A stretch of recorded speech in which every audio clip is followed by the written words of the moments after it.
All right, welcome. We are on 7.02 for pre-calc today, and we're still talking about our three variable systems of equations. But today we're going to focus on those that have infinite solutions, which is kind of an interesting idea. So right here, if you look at this picture, no, it's a little blurry. You can kind of see the planes intersecting here and what happens. So what we're looking at today is right here. If you had these planes, this 1, 2, 3 planes intersect, and they all intersect together to form a single line. But there's an infinite number of points on a line, so that means it has an infinite number of solutions when they intersect. But we can be pretty specific with those infinite solutions. So it's not just any numbers that would work, but a specific set of numbers, and that's what we're going to find today. Before, you also could have one plane. If they're all on top of each other, then you'd have infinite solutions. Here's an example of having no solutions if you have parallel planes. And here, and this kind of explains sometimes why we get one answer that works, is if the planes intersect like this, but not all three intersect at the same point, which is what we have here, which is the ones that you guys did last year, the majority of. All right, so the first question, so for all of these, we're going to solve for the three variables. So solve for x, y, and z. So we have x plus 2y minus 7z equals negative 4. 2x plus y plus z equals 13. And 3x plus 9y minus 36z equals negative 33. So when we see a system, we don't know what our solution is going to be most of the time. So we just always start them off the same way, and then we see what happens from there. All right, so first I called these E1, E2, E3 so that I can label my work. And remember, our goal with systems of three variable equations is that we want to get two equations in the same two variables. That's so important to keep in mind whenever you're doing any of these systems. So two equations in the same two variables. So we look and try to find which ones might be the easiest. We look here and maybe I decide I want to eliminate my x's. All of them have a single variable that would make it relatively easy to eliminate. So you really could do any of them. I'm going to choose the x to eliminate x. So I'm going to multiply equation 1 by negative 2 and add it to equation 2 for my first step. So if you like to write out your work, you're welcome to do that and do negative 2. And then we'll distribute our 2 to get negative 2x minus 4y plus 14z equals 8. And always remember to distribute to that last term too. That's always a common mistake. All right. So now I'm going to take negative 2 times equation 1. I'm going to write equation 2 right below it. And now I'm going to add these together. So my x's cancel out. Negative 4 plus 1 gives me negative 3y plus 15z equals 21. And we'll call that our new equation 4. And you guys should be able to start these all on your own. So if you would prefer and just pause the video and do these out, that would be a good idea. Good practice. So for number 2 now, you want to try to eliminate x again so that we get another equation in y and z. So I already used equation 1 and 2, so I can use either 1 and 3 or 2 and 3. So why don't you pause the video here and do that. So eliminate the x again and get another equation E5 in just y and z. Okay, so I'm going to do negative 3 times equation 1 plus equation 3. So you should already have all this work out. So negative 3x minus 6y plus 21z equals 12. And then I'll rewrite equation 3 right below it.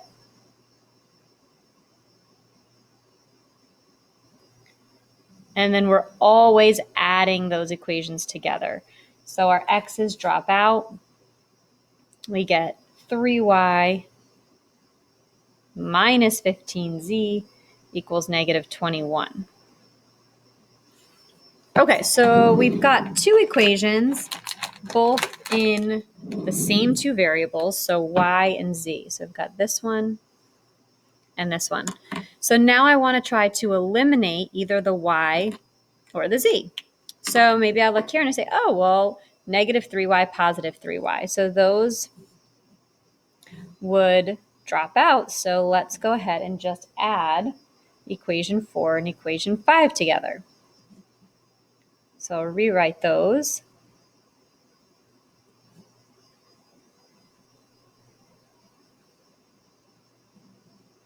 Add them together.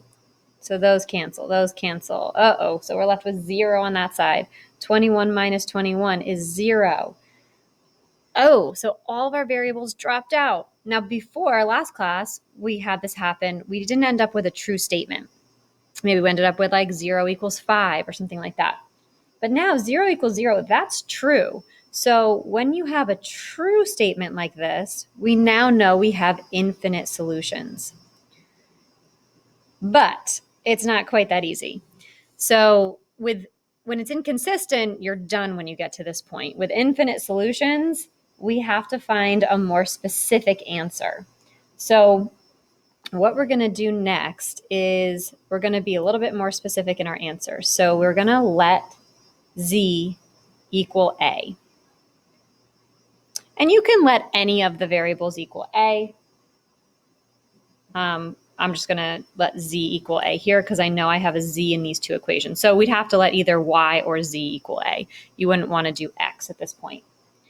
So now I'm going to solve either E4 or E5. I'm going to choose E5 for y in terms of a. So I'm going to take my equation 5 right here, and everywhere I see a z, I'm going to put an a. All right, now I'm going to solve for y. So I'm going to add over my 15a and divide by 3. So 15 divided by 3 is 5. Negative 21 divided by 3 is negative 7.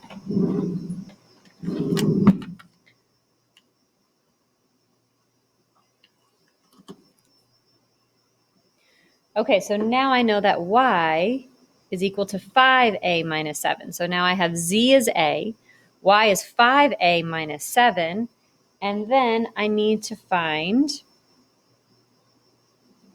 x. So I need to take one of my original equations that have x in it. I'm going to use E1.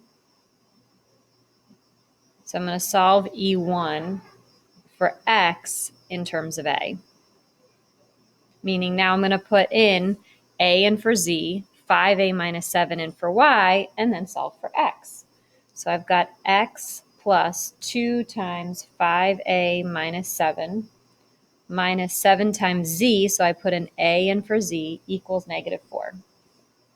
Distribute, I get 10a minus 14 minus 7a equals negative 4. Combine my like terms, 10a minus 7a gives me 3a. I'm going to add my 14 over. 14 minus 4 is 10. Solve for x, I get negative 3a plus 10.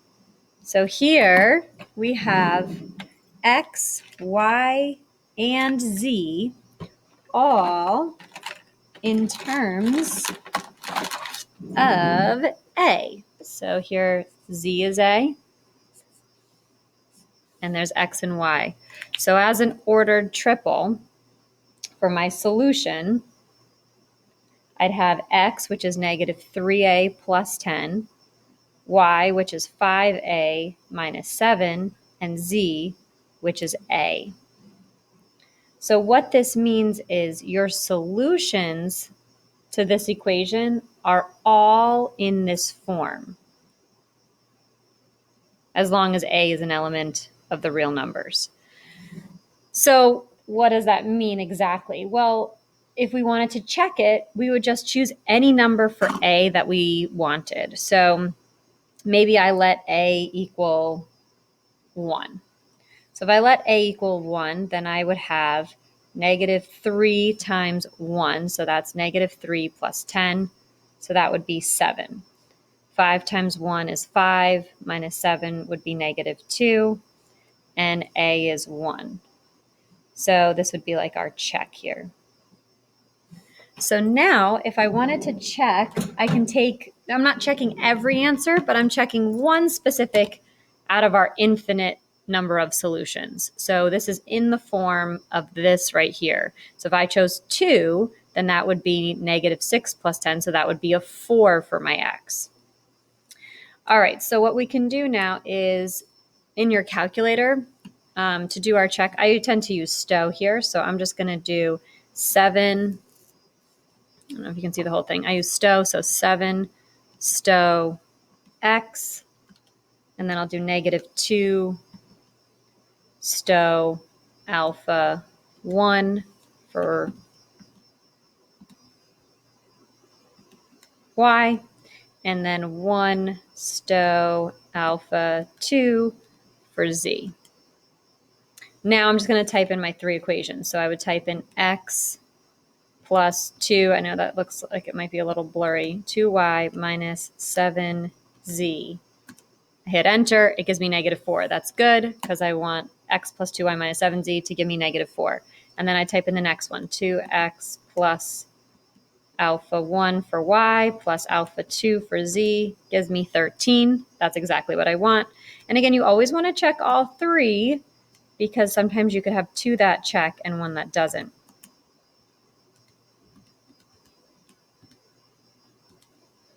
And that gave me negative 33.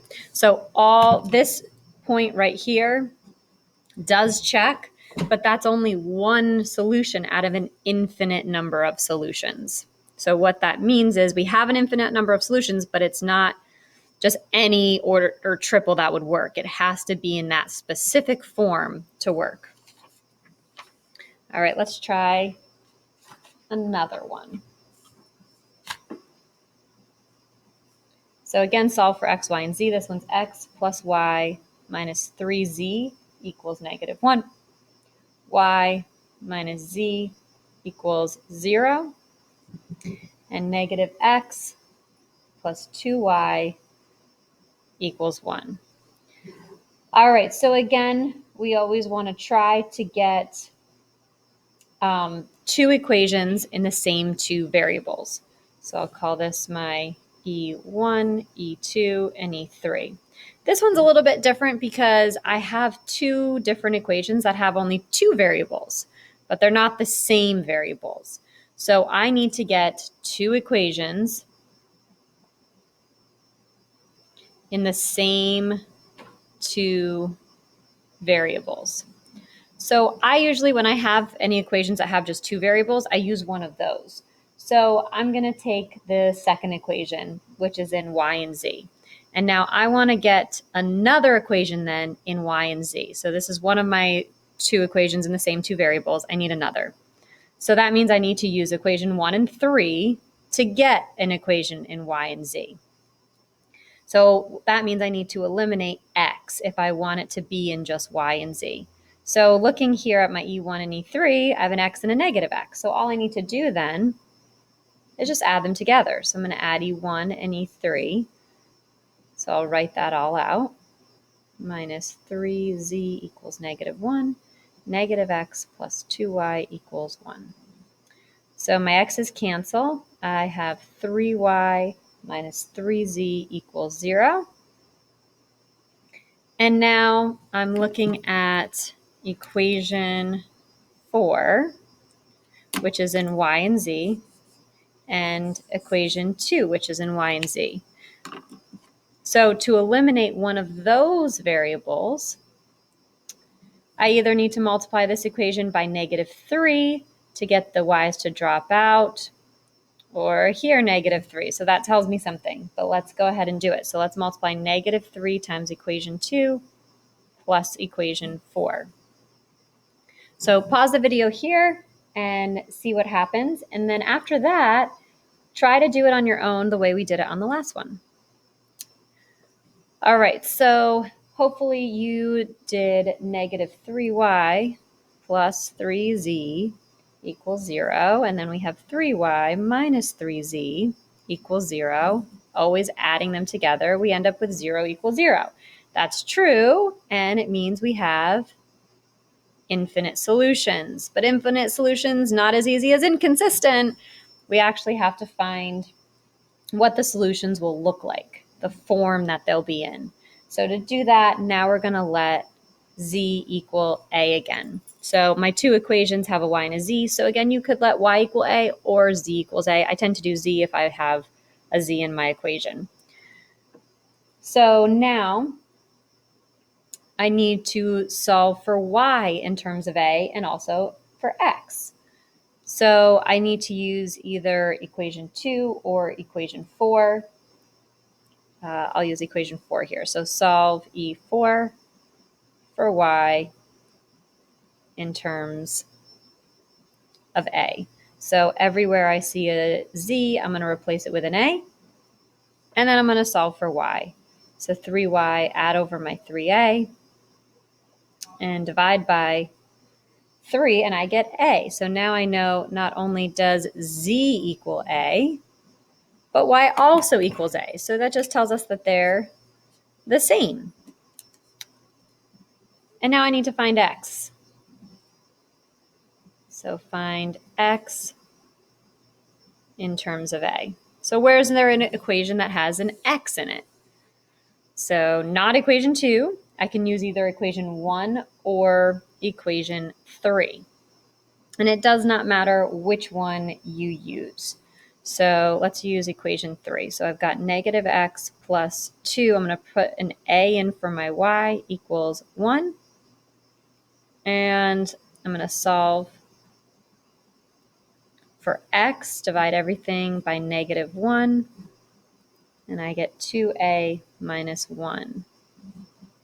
And if you had chosen to do the first equation, you would just put a in for z as well. So now I have my ordered triple. My x is 2a minus 1, y is a, and z is a.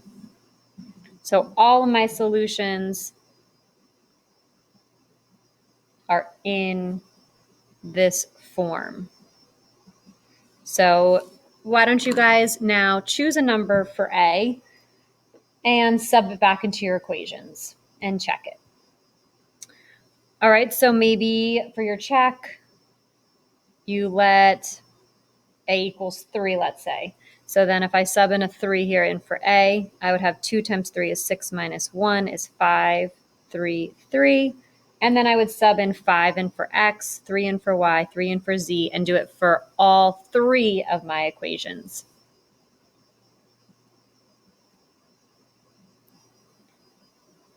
And it should check out for you. And you didn't have to do 3. You could have done any number at all, as long as it's a real number. So no imaginary numbers. All right. And number 3. So 3 we're going to talk about here are non-square systems, they're called, which is a system where the number of equations does not equal the number of variables. Okay, so you're only going to have a unique system when the number of variables is less than or equal to the number of equations. Let me write that out. So only have a unique solution, meaning a single solution, when the number of variables is less than or equal to the number of equations.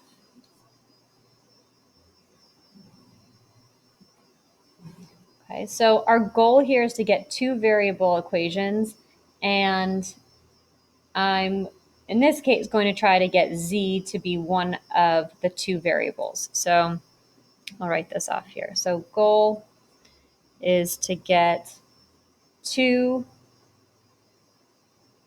a two variable equation.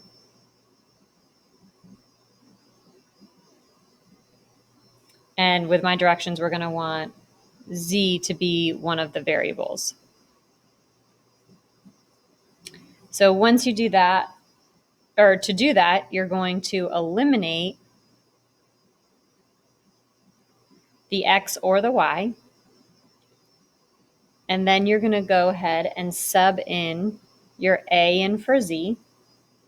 And just like we did before, solve for x and y in terms of a.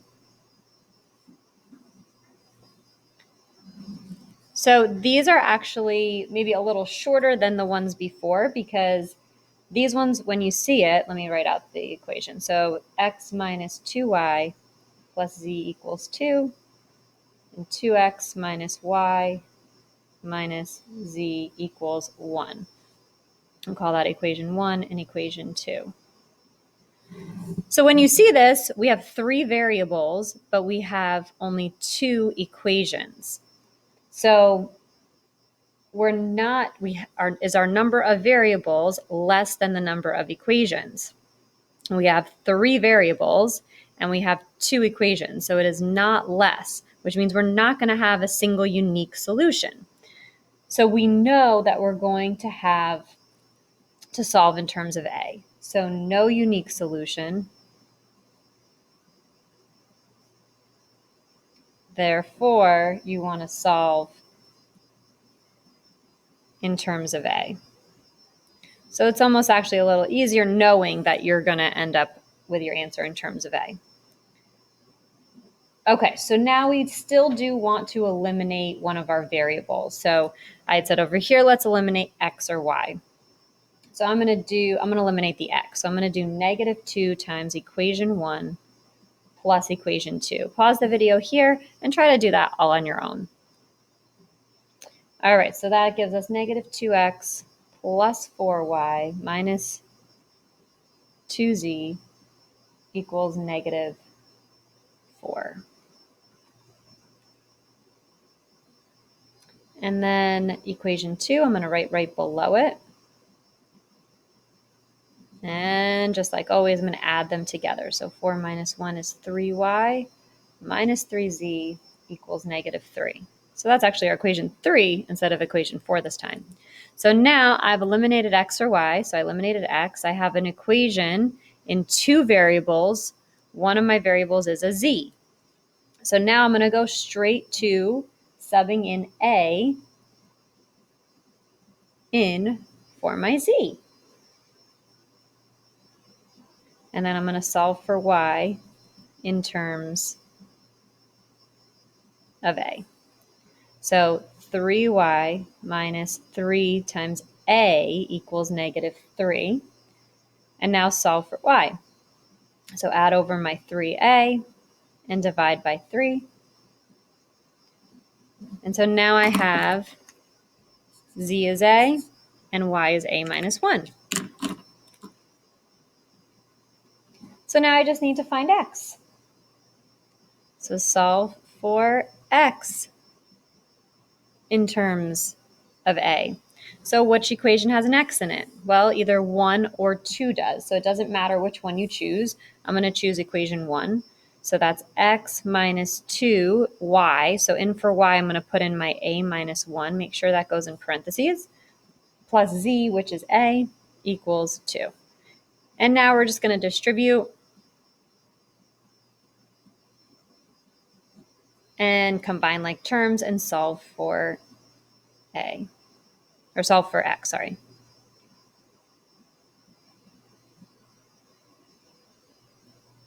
And here our 2's actually cancel out. add my a over, so I get x equals a. So this time my x and my z are the same. So x is a, y is a minus 1, and z is a. So now I'd like you guys to pause the video and do a check. So choose a number for a and then substitute it back into your two equations. So for your check, maybe you choose a equals 2. So that would mean you have 2. 2 minus 1 is 1, 2. And then sub into the equations. So the two original equations. So you're putting x is 2, y is 1, and z is 2. And you're subbing those values into these two equations, hoping that the first x minus 2y plus z gives you a 2 when you hit enter, and then 2x minus y minus z when you hit enter, that should give you a 1. So if you haven't done that, go ahead and do it, but it does check. And that is it for us for today for solving infinite solutions with these specific infinite answers though. All right, and if you have any questions at all, of course, always make sure you ask and reach out. And I hope you guys are all doing well. Hope to see you soon, and pie out.